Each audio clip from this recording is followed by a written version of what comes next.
আপনারা সবাই কেমন আছেন? আলহামদুলিল্লাহ। মুমিন মুসলমানরাই ভালো থাকে, কথা কোন ঠিক কিনা? যারা আল্লাহওয়ালা, যারা মুসলমান, যারা পরেশগার, তারাই ভালো থাকার কথা, তারাই ভালো থাকে, কথা কোন ঠিক কিনা? এই পৃথিবীর ভিতরে যারা চোর, লুচ্চা, গুন্ডা, বদমাইশ, তারা কখনো ভালো থাকে না।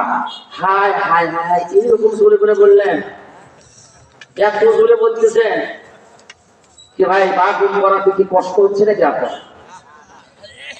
এখন তো আর কোনো অনুমতির দরকার আছে আর না দিলে শুকরিয়া আদায় করেও তো মানুষ আলহামদুলিল্লাহ বলে। জোরে বলেন আলহামদুলিল্লাহ।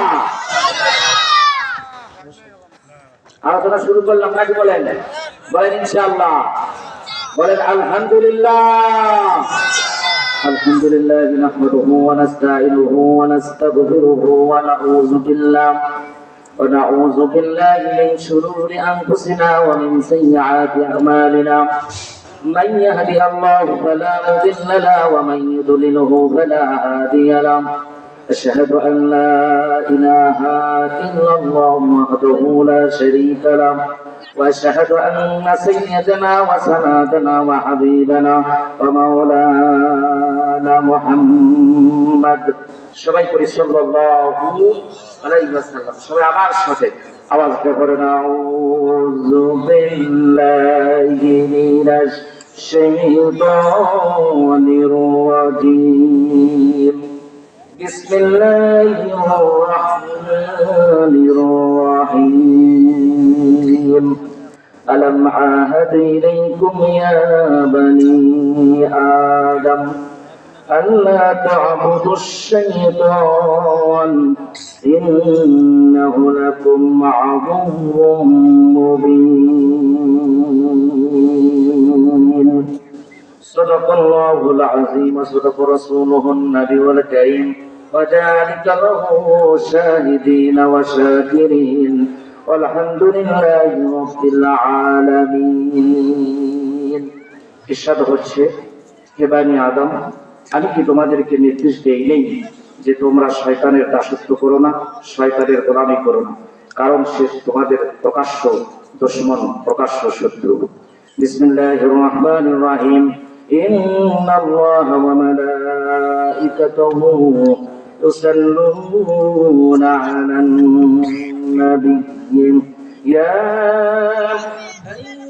আইয়ুহাল্লাযীনা আমানু صلوا عليهم وسلموا تسليما. اللهم صل على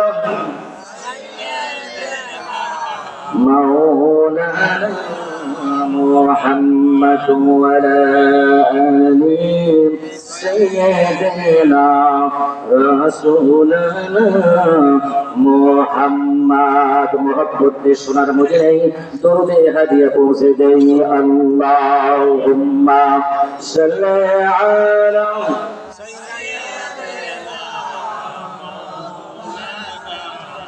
محمد وعلى آل سيدنا رسولنا محمد. সবাই পড়ি সাল্লাল্লাহু আলাইহি ওয়াসাল্লাম। বিসমিল্লাহির রাহমানির রাহিম। ওয়া বিহি ক্বালা হাদাসানা ইয়াকুব হাদাসানা ইব্রাহিম ইবনে সাঈদ আন আবিহি আন কাসিম ইবনে মুহাম্মদ আন আয়েশা রাদিয়াল্লাহু তাআলা আনহা ক্বালাত ক্বালা রাসূলুল্লাহ সাল্লাল্লাহু আলাইহি ওয়াসাল্লাম মান আহদাসা ফি আমরিনা হাযা মা লাইসা বিহি ফাহুয়া রাদ। রাওয়াহু আল-বুখারী। ওয়া আন উসমান রাদিয়াল্লাহু তাআলা আনহু ক্বালা ক্বালা রাসূলুল্লাহ সাল্লাল্লাহু আলাইহি ওয়াসাল্লাম خيركم من تعلم القرآن وعلمه. رواه البخاري. لا إله إلا الله لا إله إلا الله لا إله إلا الله. একটু সরে সরে মহাব্বতে একসাথে এক বাক্যে আওয়াজ দিয়ে পড়ি লা ইলাহা ইল্লাল্লাহ লা ইলাহা ইল্লাল্লাহ লা ইলাহা ইল্লাল্লাহ লা ইলাহা ইল্লাল্লাহ লা ইলাহা ইল্লাল্লাহ মুহাম্মাদুর রাসূলুল্লাহ। সবাই পড়ি সাল্লাল্লাহু আলাইহি ওয়াসাল্লাম। আজকের এই বিরাট ইসলামের সবার সম্মানিত যোগ্য সভাপতি সাহেব, বেগার ওলামায়ে কেরাম, অত্র এলাকার দিনদার পরিষ্কার ভাইরা, পর্দার আড়ালের মা ও বোনেরা, আমি আপনাদের প্রথমে জানাচ্ছি আমার আন্তরিক সালাম ও মুবারকবাদ। আসসালামু আলাইকুম ওয়া রাহমাতুল্লাহি ওয়া বারাকাতুহু। সর্বপ্রথম মহান প্রভুর দরবারে আলী শানে সমস্যারে মস্তক অবনত চিত্তে শুকরিয়া জ্ঞাপন করে বলি আলহামদুলিল্লাহ। আর না আসতে পারেন আলহামদুলিল্লাহ। আর একটু আওয়াজটা একসাথে বলেন আলহামদুলিল্লাহ। অতঃপর বিশ্ব নবী, নবীদের নবী, শ্রেষ্ঠ নবী, যে নবীর উম্মাত হতে পেরে আমাদের জীবনখানা ধন্য, সেই বিশ্ব নবীর প্রতি সংক্ষেপে দরুদ পড়ি। সবাই পড়ি সাল্লাল্লাহু আলাইহি ওয়াসাল্লাম। প্রিয় ভাইরা, মাহফিল করা কি বেজার না খুশি? সেটা কি কম না বেশি? বেশি যদি হয় মাঝে মধ্যে সুবহানাল্লাহ আলহামদুলিল্লাহ বলে বলবেন, নাচতে বলবেন। আরে খুশি হওয়ার তো কথা। 15 বছর যা হসে মাহফিল হসে, কিন্তু বেকার অবস্থার মধ্যেও ছিল। অবশ্য আমাদের এলাকার লোকজন যারা ছিল তারা একবার খুব একটা খারাপ না, আমার খুব ভালো লাগছে। কিন্তু কিছু কিছু জায়গাতে আবার সাইজ করছে, বুঝছেন? আদা কোলে আদম বোঝে, ভাইলে কোলে গাদা বোঝে। সুতরাং মাহফিলের আশেপাশে যে সকল ভাইরা আছেন, আপনাকে ধরবি না, বক্তা করে আরো ধরবি না। কথা বলেন ঠিক কিনা? আরে পুরুষ মানুষের মতো হুঙ্কার দিবেন, যত মহিলা মানুষের ক্যান ক্যান ক্যান ক্যান করবে, তাহলে আরো ঝামেলা হবে। কথা বলেন ঠিক কিনা? যে সংসারের মধ্যে মহিলা মানুষ গারস্থ হয়, ওই সংসার ভালো থেকে না। কথা বলেন ঠিক কিনা? আর সেই মহিলা যদি দেশের প্রেসিডেন্ট হয়, তাহলে আরো শেষ। যে দেশের লোকেরা কয় নারী অধিকার নামে হুজুররা নারীকে অধিকার নষ্ট করেছে, আর নারী অধিকার যে দেশে দেয় সেটা হলো আমেরিকা। ওই আমেরিকার দেশের থেকে তাকায় দেখেন তো, ওই দেশ যেদিন থেকে শুরু হয়েছে এ যাবৎ পর্যন্ত একজন মাত্র নারী প্রধানমন্ত্রী হচ্ছে, দেখাতে পারবেন? আর রাষ্ট্রবান চিহ্নিত আবার ভাইকে লাগবে, দেখাতে পারবেন? আমেরিকা হোক, ওরা খ্রিস্টান হোক, ইহুদি হোক, ওদের মাথার মধ্যে মাল আছে। আর আমরা মুসলমানরা একবারে আলসা হয়ে গেছি, নারী সারা প্রধানমন্ত্রী বানায় না। কতক্ষণ ঠিক কিনা? আমার ওয়াজ হবে তো ওয়াজই হবে, যা হয় হবে, যা আছে কপালে হয়ে যাবে সব সকালে। কতক্ষণ ঠিক কিনা? আমার সব ভালো আছে, কিন্তু আমার বলা ভালো নেই। আমি পূজা বলি না যে আমি অসুস্থ, কারণ কি আলহামদুলিল্লাহ আল্লাহ সুস্থ রাখছে। এখন চিল্লির সময়, এখন তো হুজুরদেরই সময়। কথা বল ঠিক কিনা? সেই জন্য আমি গতকাল মাহফিল করছি পাবনা উল্লাপাড়াতে। ওই যে রিজাউল করিম কাউসারি ছিল না, ফাইটার বক্তা, আল্লাহ দুনিয়া থেকে উনি বিদায় হয়ে গেছে। আল্লাহ যেন তাকে জান্নাতের সুউচ্চ মাকাম দান করে, আমরা বলি আমিন। যে ওনার এলাকায় মাহফিল করতে গিয়েছিলাম, মানুষও আলহামদুলিল্লাহ প্রচুর। ওনারা ওয়াজ করে নিতে নিতে নিতে আমার দেড়টা পার করে ফেলেছে। ঘড়ির দিকে তাকায় ওই একটা পা, এই যে কুয়াশা ওরা ছাড়ে না। আমিও ভালোই আলহামদুলিল্লাহ আলোচনা করার পরে ওনারা খুব খুশি, হাজিরাও পর্যাপ্ত পরিমাণে দিয়েছে। আমি বললাম বাপ রে বাপ, অনেক টাকা দিয়েছে, আলহামদুলিল্লাহ বলেন। এই জন্য আশেপাশে যারা আছেন বলছে যে হুজুরের গাড়ির কাজটা সবসময় দেখা যায় ঘুরে হাত তোলা। কথা বল ঠিক কিনা? দেখায় দেখেই সার, না খাইয়াই সার, একটা কথা আছে। তাই আমি বাড়ির গরু খুলি গাছ খায় না। যদি আমি খুলির উপর বেড়াতে হয়, তাহলে কি খাবার পারবি? খাবার পারবি না? পারবি না। একটু হা হোক পারবে ভাই। কথা বল ঠিক কিনা? আচ্ছা, সব এক জায়গায় প্রতি খালি ছিট লাগতেছেন, মনে হচ্ছে জামাকে আপনারা মায়ানমার থেকে আসছেন, আর এগুলো বাংলাদেশের, ওগুলো হলো পাকিস্তানের। না, সব একত্রিত হন্ত। মুসলমান যত ভিন্ন হবে, যত ভাগ হবে, বিপদ তত বেশি হবে, শয়তান তত খুশি হবে।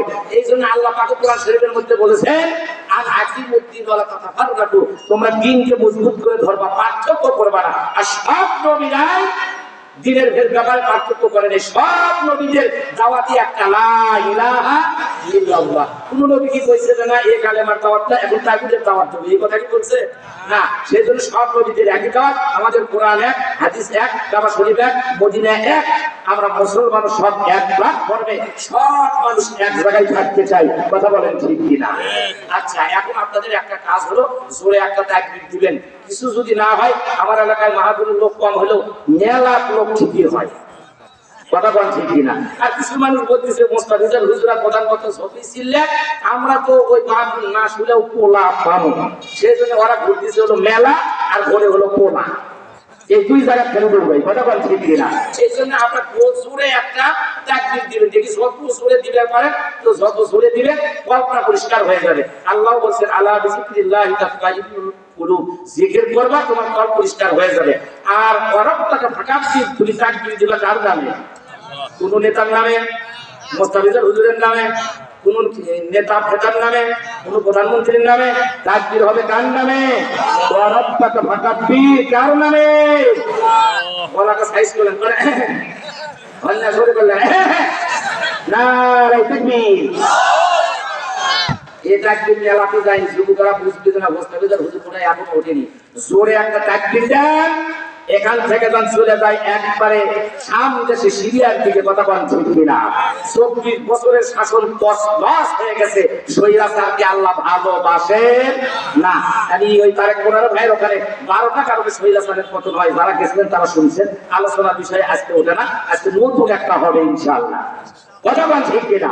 তার আগে ধরে তাকবীর দেন, লোকজনগুলো আগে মাহফিলের দিকে আসুক। আর আপনারা সবাই একটু আইডিয়া বসেন, শীতের দিন যত জমে জমে বসবেন তত কাউ হিট হবে, আর সব এক জায়গায় থাকলে পারে কুসুম কুসুম লাগবে, কথা বল ঠিক কিনা? আসেন করে একটা তাকবীর দেন, নারে তাকবীর, নারে তাকবীর। আল কোরআনের আলো, আল হাদিসের আলো, পাড়া হাফিজিয়া মাদ্রাসা,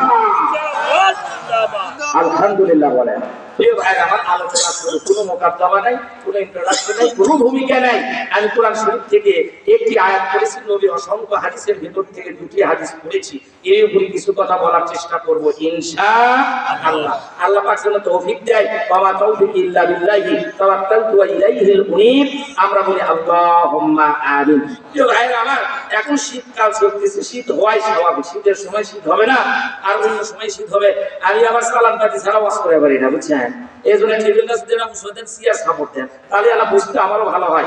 আর আমি যত করে নিয়ে এসেছি, আপনারা যদি খালি কোন যে না হুজুর এগুলো তো কোরআন শরীফের মধ্যে নাই, হাদিসেও নাই, সাথে সাথে পৃষ্ঠা নম্বর, দলিল নম্বর, খতিয়ান নম্বর, পর্সা নম্বর সব বলে দিব, কথা বল ঠিক কিনা? এই জন্য আমি সালাম পাতি দিলেই ওয়াজ করি। তবে ইনশাআল্লাহ আমি কোরআন শরীফের থেকে যে সূরাটা পড়েছি, সেই সূরাটার নাম হলো সূরাতুল ইয়াসিন। কোরআন শরীফের মধ্যে আছে না নাই? নবীজি বলেছেন সব জিনিসের মধ্যে আছে, আছে না নাই? আর কোরআন শরীফ এত বড় একটা বিশাল আযীম কিতাব আল্লাহ পাক নাযিল করেছেন, এর কলিজা আছে না নাই? আর কোরআন শরীফের কলিজা হলো সূরাতুল ইয়াসিন। আল্লাহর পয়গম্বর বলেন, কেউ যদি কোরআন শরীফের সূরাতুল ইয়াসিন পড়ে, ইয়াসিন পড়ার সঙ্গে সঙ্গে আল্লাহ রাব্বুল আলামিন বলেন 10 বার কোরআন শরীফ খতম করলে যে সব নেকি হয়, সেই নেকি আল্লাহ পাক বান্দার আমলনামার ভেতরে দিয়ে দেয়। পৃথিবীর ভিতরে বলেন তো যে এমন কোন কিতাব আছে একবার পড়লে, এক সূরা পড়লে একবারে নেকি হয়, এরকম কিতাবের নাম জানা আছে? এই জন্য কোরআনের মাহফিলে আসেন, এরপরে কোরআনের মাদ্রাসা, কথা বলেন ঠিক কিনা? এই জন্য যে সূরা থেকে পড়েছি তার ফজিলতগুলো আগে শুনে নেন। প্রিয় ভাইরা আমার, আনাস রাদিয়াল্লাহু তাআলা বলেছেন, নবীজি বলেন প্রত্যেকটা বস্তুর অন্তর আছে, কলব আছে, আর কোরআন শরীফের কলব হলো সূরাতুল ইয়াসিন। সেই সূরা থেকে ফজিলতপূর্ণ একটি সূরা থেকে আমি আয়াত পড়েছি, এর উপরে কিছু কথা হবে ইনশাআল্লাহ। 2 নম্বর ফজিলত হলো আবু হুরায়রা রাদিয়াল্লাহু তাআলা বলেন, নবীজি বলেছেন, যে ব্যক্তি কোরআন শরীফের সূরাতুল ইয়াসিন রাতের বেলায় পড়বে আল্লাহ পাক তাকে ক্ষমা করে দিবেন, দিনের বেলায় যে পড়বে আল্লাহ পাক দিনের বেলা পড়ার কারণে তাকেও ক্ষমা করে দিবে। তাহলে কোরআন শরীফের মান, ইজ্জত, সম্মান আছে না নাই? বিশাল সম্মান। পৃথিবীর যত কিতাব আছে, যত ধর্মের বই আছে, যে হুজুর বলেন 2-4 পৃষ্ঠা পড়ে গেলে গোটা বই পড়ে খতম করলে সওয়াব হবে, এরকম একটা কিতাব নেই। সুতরাং সেই কোরআন শরীফের এক সূরা পড়তে যদি এই ভাইরা মানলে কি হবে, আমি পর্যায় করে বলার চেষ্টা করতেছি ইনশাআল্লাহ।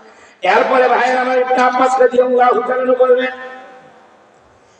আব্দুল্লাহ ইবনে জুবাইর রাদিয়াল্লাহু তাআলা বলেন, যদি কোনো মানুষ অনাহারের ভেতরে থাকে, অভাবের ভেতরে থাকে, অভাবের ভেতরে থাকার কারণে কেউ যদি সূরাতুল ইয়াসিন পড়ে, আল্লাহ পাক অভাব অনটন দূর করে দিবে। সাহাবায়ে কেরামরা অভাব অনটনের মধ্যে পড়লে সূরাতুল ইয়াসিন পড়তো। আর বিশ্বনবী জনাবে মুহাম্মদুর রাসূলুল্লাহ সাল্লাল্লাহু আলাইহি সাল্লামের কাছে যেতেন আর তার দিকে থাকলে আল্লাহ পাক নবীর চেহারার বরকতে থাকার বরকতে আল্লাহ পাক তাদের ভূত নিবারণ করে দিতেন।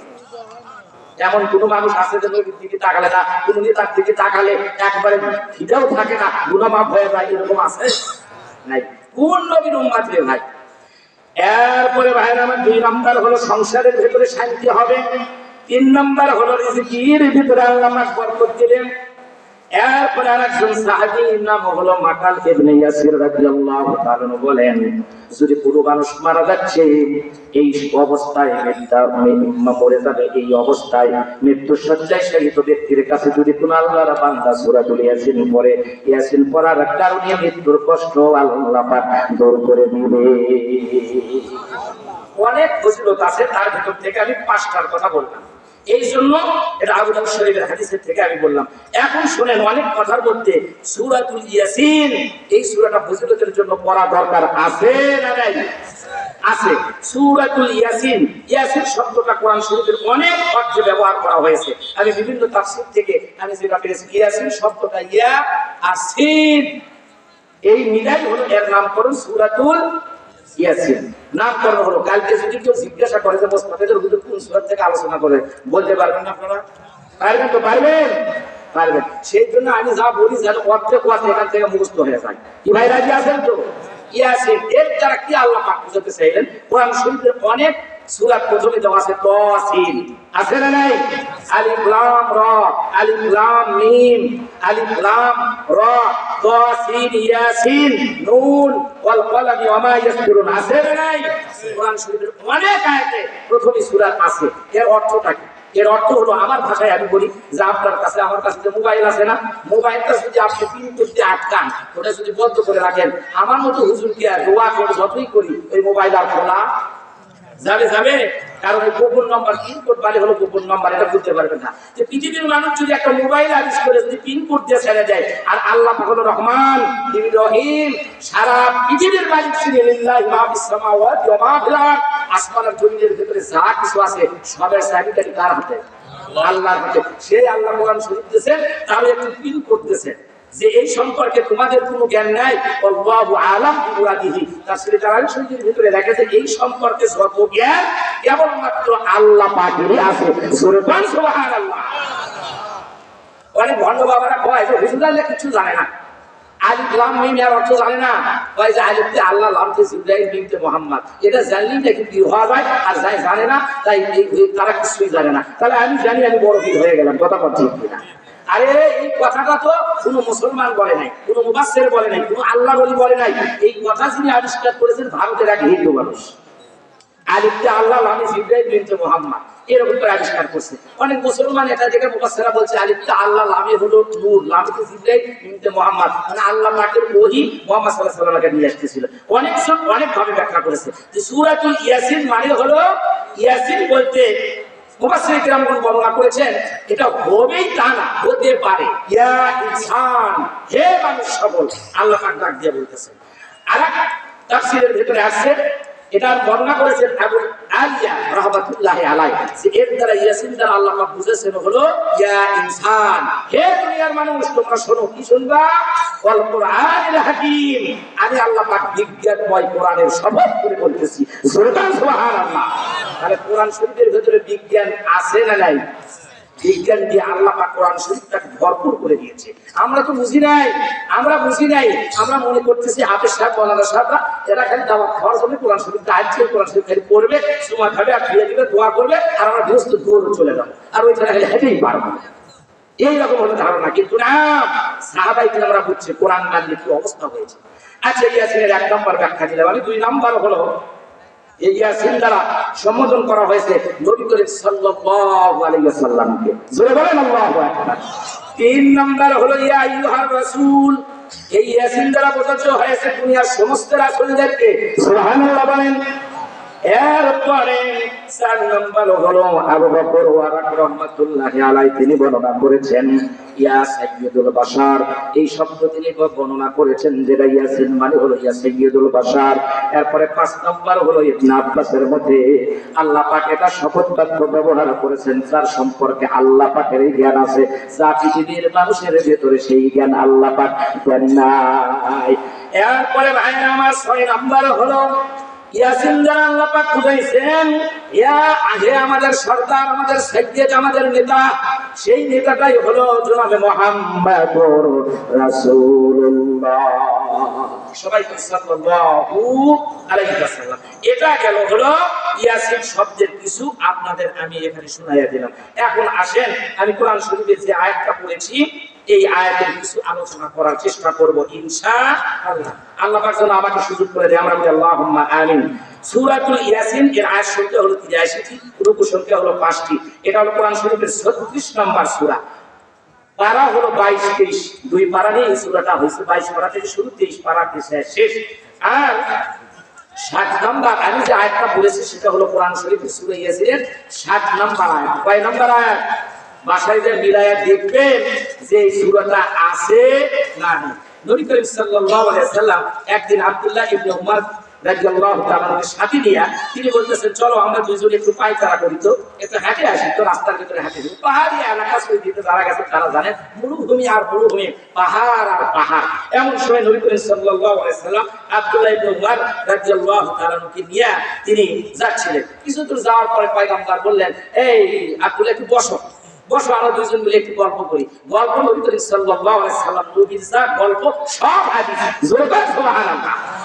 নবীজি যখন বসছেন, বসার সময় নবী করিম সাল্লাল্লাহু আলাইহি ওয়াসাল্লাম বসলেন। এমন সময় দেখা গেল যেখানে তিনি পাহাড়ের পাশে বসছেন আর এক পাহাড়ের ভিতর থেকে একবার লম্বা জামা পরিহিত এক ব্যক্তি তিনি হাঁটি হাঁটি পা পা করে গায়ের ভিতরে লম্বা জামা, মাথার ভিতরে টুপি, টুপির উপরে পাগড়ি, সুন্দর পাগড়ি পরে জামা পরে তিনি চলে আসলেন। হাঁটি হাঁটি পা পা করে বিশ্ব নবী জনাবে মুহাম্মদুর রাসূলুল্লাহ সাল্লাল্লাহু আলাইহি সাল্লামের কাছে চলে আসলেন। আসার পরে নবীকে সালাম দিলেন, আসসালামু আলাইকা ইয়া রাসূলুল্লাহ ইয়া হাবিবাল্লাহ। যখন সালাম দিয়েছেন, সালামটা যখন নবীজি দিয়েছেন, নেওয়ার পরে হাত আগিয়ে দিয়েছে, এই মুরব্বী মানুষ তিনিও হাত আগিয়ে দিয়েছে। যখন হাত দিয়েছে, হাতটা ধরেছেন নবীজি, ধরে বুকের দিকে তাকায় বলতেছে মান আনতা, তুমি কে? তোমার পরিচয় কি? এত বড় মানুষ, আমি এরকম মানুষ তো কোনোদিন দেখি নাই। আবার ভাইরা পয়গম্বর হাত আর ছাড়ে না। এই মুরব্বীও এও চিন্তা করলো হাত ছাড়ানোর জন্য, কিন্তু পারতেছে না, কারণ বিশ্ব নবীর হাত থেকে মানুষ পার পাওয়া যাবে, মানুষের নবীর হাত থেকে কেউ ছাড় পাবে, এটা তো সম্ভব নয়। কথা বলেন ঠিক কিনা? পয়গম্বর তখন ডাক দিয়া বললেন, বলো তো তোমার নাম কি, তোমার পরিচয় কি, তোমার নাম ঠিকানা কোথায়? বলার সঙ্গে সঙ্গে তখন তিনি ডাক দিয়া বললেন, ইয়া রাসূলুল্লাহ ইয়া হাবিবাল্লাহ, আমি আপনার কাছে নামগুলো গোপন করব না। তার কারণ হলো আমি যদি এখন আমার নামটা গোপন করি, সঙ্গে সঙ্গে জিবরাইল আপনার কাছে উপস্থিত হবে। মা ইয়ানতিকু আনিল হাওয়া, আল্লাহর পক্ষ থেকে ওহী এসে জিবরাইল এসে আপনাকে আমার ব্যাপারে সব খুলে খুলে বর্ণনা করে দিবে। ও পয়গম্বর, আপনার কাছে আমি এই জায়গার ভিতরে গোপন কোনো কথা বলবো না। পয়গম্বর আপনি শুনেন, আমার নাম হলো আনা হামা ইবনে হাইস ইবনে লাকিব ইবনে ইবলিস। খুব ভালো পরিবারের মানুষ, কি ভাই, ভালো পরিবারের মানুষ, একেবারে টাটকা শয়তান। কথা কোন ঠিক কিনা? আর নবীজিও ধরছে, আর ছাড়তেছে না। আজকালকে আমাদের যদি শয়তান ধরে, ছাড়ার কোনো উপায় নাই। আমাকে যখন শয়তান ধরে না, খালি যায় এখন যে বাড়ির মধ্যে ল্যাবের মধ্যে একবার সান্দান রে ভাই, সাজানের পর আর নামাজের খবর নাই। কথা কোন ঠিক কিনা? আবার ভাইরা শীত সম্পর্কে কোরআন শরীফের মধ্যে আছে না নাই? আল্লাহ পাক বলছেন লিহিলাতা শীতাই ওয়া সাইফ। শীতাই মানে কি? শীতকাল, শীতকাল, শীতের কথাও কোরআন শরীফের মধ্যে আছে। সুবহানাল্লাহ। কোন আপনি কি চান? আপনি রাজনীতি চান, তাহলে কোরআন পড়তে হবে। আপনি কি স্বরাষ্ট্রনীতি চান, কোরআন পড়তে হবে। আপনি মিম্বারগিরি করবেন, আপনাকে কোরআন পড়তে হবে। আপনি যদি কোরআন হলো Islam is the complete code of life, ইসলাম হলো পরিপূর্ণ জীবন ব্যবস্থা। আপনি যদি চান, আপনাকে অবশ্যই রাষ্ট্রপ্রধান হলেও কোরআন পড়তে হবে। কথা বলেন ঠিক কিনা? এই জন্য আপনি কোরআন ছেড়ে দেওয়া যাবে না, আর আমরা কোরআনই ছেড়ে দিয়েছি। আচ্ছা, এই জায়গার ভিতরে কোরআন শরীফ পড়েন কয়জন? হাফেজ সাহেবরা বাদ দেয়, মাদ্রাসা ছাত্র বাদ দেয়, এই জায়গায় যে কয়জন আছে হুজুর আমরা কয়েকজন করি, এটা অপমানের জন্য না, একটু জানার জন্য যে কয়েকজন কোরআন শরীফ পড়ে। একজন, দুইজন, তিনজন, চারজন, পাঁচজন, ছয়জন। আলহামদুলিল্লাহ কালকে হাজার হাজার মানুষ গালাগালি উঠলো মারা, একজন ভাই হাত তুললো, বলে যে হুজুর আমি অর্থ সহ করি আর কয়েকটা হাদিস করি। তখন আমি বুঝলাম যে তুমি কোন দলের লোক। কথা বলছেন ঠিক কিনা? শোনেন, আপনার জীবন পরিবর্তন করা লাগবে, কোরআন হবে আপনার সাথী। কত সাথী হবে আমি কয়টা কথা বলবো, কখন যে আসে বলবি যে হুজুর আপনার ওয়াজ শেষ। নবীজি বলেছেন তিরমিজি শরীফের হাদিস, যখন কোনো মানুষ কিয়ামতের দিন কোরআন শরীফটা এত মর্যাদাবান যে এক একটা আয়াত তেলাওয়াত করবে আর একটা তালা লিফটের মতো তারা এক তালার উপর অবস্থান করবে, আর একটা আয়াত তেলাওয়াত করবে আর এক তালার উপর অবস্থান করবে, এরকম করে করে ৬,৬৬৬টা তালার উপরে হাফেজ সাহেবরা অবস্থান করবে। সুবহানাল্লাহ। তাহলে হাফেজ সাহেবের মর্যাদা কম না বেশি? তাহলে হাফেজ সাহেবরা জান্নাতে যাবে, আপনারা যেতে চান না? দুটা জিনিস আপনাকে কিয়ামতের দিন আল্লাহর কাছে সুপারিশের জন্য বলবে, একটা হলো কোরআন আর একটা হলো রোজা। এই জন্য রোজা রাখে, আর একটা হলো মাঝে মধ্যে রোজা রাখে। রোজা রাখে কি হবে? ডায়াবেটিস হবে না। সুবহানাল্লাহ। কারণ নবীজি বলেছেন রোজা রাখবা সুস্থ থাকবা। সুবহানাল্লাহ বলেন। এই জন্য একটা হলো রোজা আর আরেকটা হলো কোরআনুল কারীম। এই কিতাবটা আপনি পড়বেন, প্রত্যেকদিন বেশি পড়া লাগবে না, 3 আয়াত করে পড়েন, ওর অর্থ কি, ব্যাখ্যা কি, শানে নুজুল কি, কি কারণে নাযিল হলো, আর 3টা করে হাদিস পড়েন, আপনার জীবনের সাথে পরিবর্তন করেন। আর আপনি ইসলামী সাহিত্য আছে, সিরাত গ্রন্থ আছে, অনেক বই পুস্তক আছে, এই বই পুস্তকগুলো 2-3 পৃষ্ঠা করে পড়ান। পঞ্জ হুজুর সময় তো পাই না, সময় কিয়ামতের আগ পর্যন্ত হায়াত দিয়ে দিলেও পাওয়া যাবে না। কথা কোন ঠিক কিনা? দুনিয়া এমন একটা ফেতনা, যারা ইনামা, এই দুনিয়াটা হলো ইনামা আমওয়ালুকুম ওয়া আওলাদুকুম ফিতনা, দুনিয়ার সম্পদ আর ছেলে মেয়েগুলো হলো ফেতনা। কথা কোন ঠিক ফেতনা না? সুতরাং এই ফেতনার ভেতরে ফজরের নামাজ পড়ে কোরআন শরীফ নিয়ে 3 আয়াত পড়ে আর ব্যাখ্যা কি নাযিল হলো কি কারণে, সেই সময় নবীরা মায়ের হলো কি কারণে, সব পয়গম্বররা জেল থাকলো কি কারণে, এগুলো দেখার দরকার আছে না নেই? খালি হুজুরদের উপরে ছেড়ে দেন না, নিজের জীবন নিজে পরিবর্তন করে কবরে যাওয়া লাগবে। কথা বলছি কিনা? যদি যেতে পারি তাহলে আপনি কৃতকার্য হবেন, আপনি সাকসেসফুল হয়ে যাবেন। তার কারণ হলো আলেমদের দাম এত বেশি, ভাই আল্লাহর কাছে এত দাম। হযরত কাব রাদিয়াল্লাহু তাআলা বর্ণনা করেছেন, বিশ্ব নবী জনাব মুহাম্মদ রাসূলুল্লাহ সাল্লাল্লাহু আলাইহি ওয়াসাল্লাম বর্ণনা করেন যে কিয়ামতের দিন এক ব্যক্তিকে ধরা হবে, ধরার পর মিজানের পাল্লায়, দাড়ি পাল্লায় ওজন করা হবে, তার দেখি তার পাপ করলো দুটাই হাসরের ময়দানে ওজন করা হবে। ওজন করার পর বান্দার আমলনামা দেখা যাবে, হলো আমলনামার ভিতরে নেকি শর্ট পড়ে গেছে। যখন শর্ট পড়ে গেছে, আল্লাহ পাকের হুকুমে ফেরেশতারা তাকে জাহান্নামের দিকে নিয়ে চলে যাবে, জাহান্নামের দিকে নিয়ে যাবে।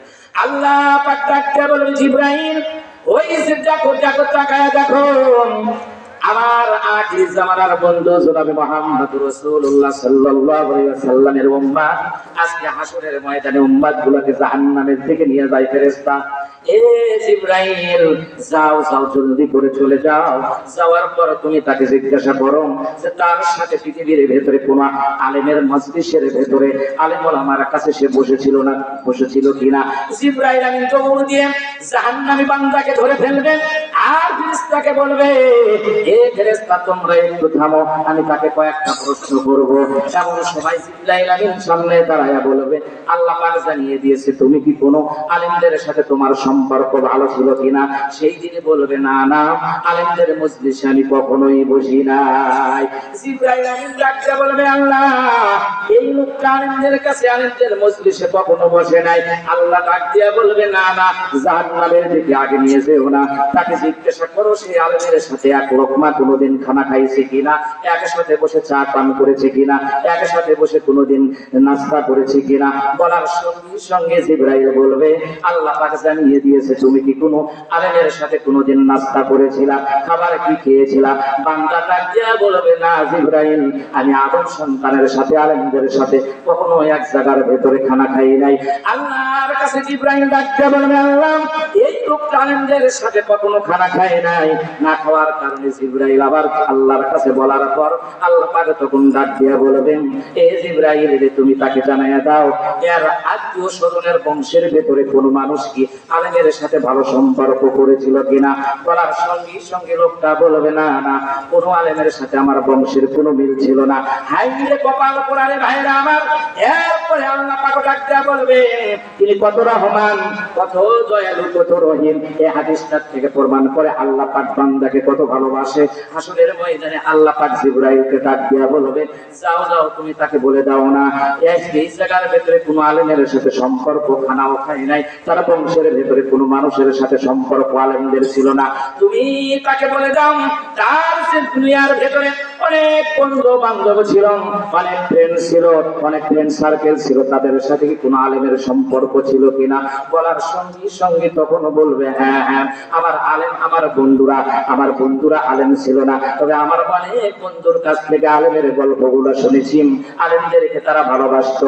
আল্লাহ পাক তখন ডাক দিয়া বলবে, এ জিবরাইল যাও যাও, যেহেতু আমার শেষ নবীর উম্মত, আজকে এই জায়গার ভিতরে আলেমকে তার বন্ধুরা যেহেতু ভালোবাসে, এই ভালোবাসার কারণে আমি আল্লাহ রাব্বুল আলামিন খুশি হয়ে তার জীবনের গুনাহ খাতা মাফ করে দিয়ে সে ছিল জাহান্নামী, আমি তাকে নবীর উম্মত হওয়ার কারণে জাহান্নামের অর্ডারটা বাতিল করে দিলাম। আমি হলাম রহমান, আমি হলাম রহিম। এখন এই মুহূর্তে তোমরা তাকে জান্নাতুল ফিরদাউসের মেহমান বানায়া দাও। তাহলে চিন্তা করে দেখেন আলেমদের দাম কত, হাফেজদের দাম কত, মাওলানাদের দাম কত। আর আজকে মাওলানা দেখি না, তাদের সাথে বসেও না, বসলে যদি একটা চা খেলে লাগে সেটাও দেখায় না। কথা বল ঠিক কিনা? আলেমদের দেখি দেখা সরে দেখায়। আর কিছুদিন আগে 5 বছর আগে তো মাওলানা দেখতেই পারিনি। কথা বল ঠিক কিনা? হাই রে হাই, না আমি বলবো না, আমার সাথে ম্যাট্রিক পরীক্ষা 3-4 বার পরীক্ষা দিয়েছে। আমি তো আলহামদুলিল্লাহ 9 থেকে দিয়ে পাস করছি। আমার সাথে 3 বার পরীক্ষা ম্যাট্রিক পরীক্ষা যারা দিয়েছে, ম্যাট্রিক পরীক্ষা পাস করেন তার কাছ থেকে অনুমতি নিয়ে বাড়ি পাঠাচ্ছে। কথা বল ঠিক কিনা?